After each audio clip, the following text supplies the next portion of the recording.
My goodness, we're a simple country. Hi, Tom Jensen here for VUpoint TV. When I say simple, people right now are lining up for a chicken sandwich to underscore conservative Christian values. Other people are mourning a homosexual author named Gore Vidal, many of whom have never read his stuff. Talk about simple. I love simple. And speaking about simple, I just found that George W. Bush will not be speaking in Tampa. Really? Seriously? The officials evidently contacted W, but before they could offer him an invitation, he said, not going. Do you believe that? I really think nobody wanted him to go, and he didn't want to go because he has nothing to say. But why doesn't he have something to say? He was our leader for 2 terms. That's 8 years if you do the math.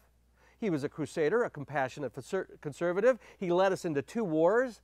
He started a stimulus package with Wall Street that Obama continued, and Obama got in trouble for it. That's kind of odd, don't you think? I always liked him, you know, because he had these boyish good looks. He looked like Johnny Carson, and when he would mug in front of the camera, like the time he got locked out of that room in China, and he looked like a sketch from The Tonight Show. And his dad, George H.W. Bush, throwing up on the Prime Minister of Japan. Those Bush boys and the Asians. But don't you want to know what he thinks? I'd like to have a beer with him and talk about, you know, did you mess up? Would you have done something different? Were you wrong about the wars? Was the stimulus package a mistake? Unvarnished stuff.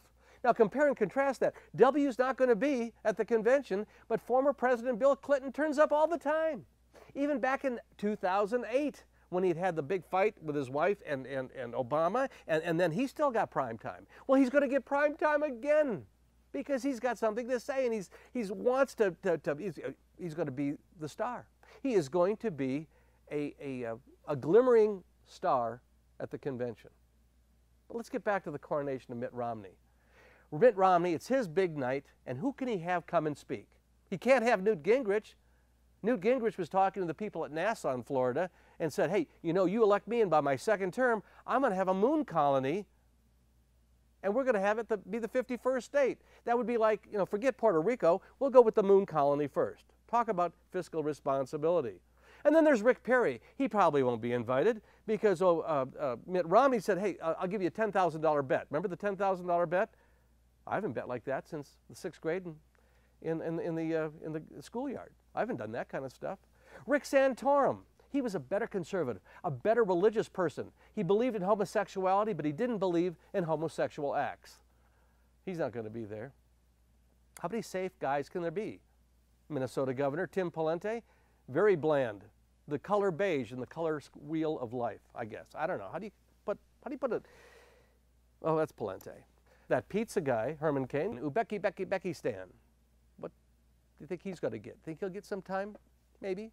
I hope Ron Paul does. I liked Ron Paul. I caucused for Ron Paul. My Republican neighbors made fun of me because I caucused for Ron Paul. We had a gay caucus team leader, and he said, what do you say we have some civil unions on the plank? Can we do that? We'll water it down if you want. He got voted down. But I thought, okay, we're going to talk about the plank, and that's what we caucused for. I said, what about we cut the military a little bit? You know, 800 military bases around the world. Can we cut that back a little bit? Can we cut down some of that stuff? I was made fun of. I was called a liberal clown. But think about the military. Under Obama, forget Republicans, under Obama, the military misplaced $70 billion. Nobody talks about that. It's the military. It's just walking around change. Ron Paul, I hope he gets to talk because maybe they won't put him on in prime time, but they'll probably let him talk in the middle of the afternoon. And if you're watching me now, you know about the internet, and you can probably watch any of these guys at any time, so prime time doesn't matter. But really, Democrats, Republicans, and the military, fiscal responsibility is a 21st century myth. Now, we're going to see some Republicans at the convention in Tampa. Mark Rubio, Paul Ryan, that bland guy from Louisiana, and that pretty lady from South Carolina, the governor. But somebody else we will not see is Vice President Dick Cheney. No, he's recovering from a new heart. And we're not going to make any Wizard of Oz jokes here, but the truth of the matter is we already know what Dick thinks. He wouldn't have done anything different. Mr. Halliburton wouldn't have done anything different. Polls don't matter to Dick Cheney because when you're a leader on a high level, polls don't count. He also had the comfortable ability to say that Sarah Palin was a mistake. Cheney said that. Oh, by the way, Sarah won't be there either. Cheney says Obama was the worst president ever.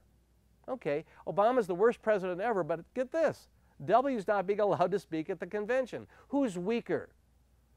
Cheney credits the O man for getting rid of bin Laden. But then he says, you know, the groundwork really started during the Bush administration. Funny how that can be traced back, but other stuff can't. Colorado's a swing state. I'm glad they're spending money here. I want them to spend a lot of money here. I want them to really spend money here because I like being courted and sliced and diced just in time for the election.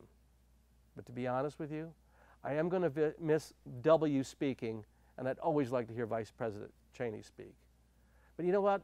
I want to miss the truth more because you don't care about the truth. You care about homogenized vanilla stuff that is just spoon-fed to you. For example, where is Dwight D. Eisenhower when you need him? Look, Google him. He was a president, and he started the U.S. interstate highway system, and he warned us of the military-industrial complex. That's right, a general from World War II warned us about the military-industrial complex spending too much money. You want to talk about another Republican? Google this guy, Barry Goldwater. He ran for president in 1964. Barry Goldwater said that religion and religious zealots could take over the party. Can you imagine? Does that sound familiar? But let's talk about some other newspaper columnists who are conservatives but are worried about this election. David Brooks for the New York Times and Peggy Noonan from the Wall Street Journal both have said this is a crucial election, but it's boring. And you know why it's boring? Because for too many years we've had one party saying you're spending too much, and the other party goes back and says you're going to take away grandmother's health care. Big spending, grandmother's health care. That's what it's all about. And I'm getting bored with that. How about some real consensus? How about some real answers? And W's not going to be there. Maybe he could give us something. Nah. And Clinton's going to get prime time, and W gets no time. In the meantime, we get vanilla speeches and no answers. I'm Tom Jensen, and this is VUpoint TV.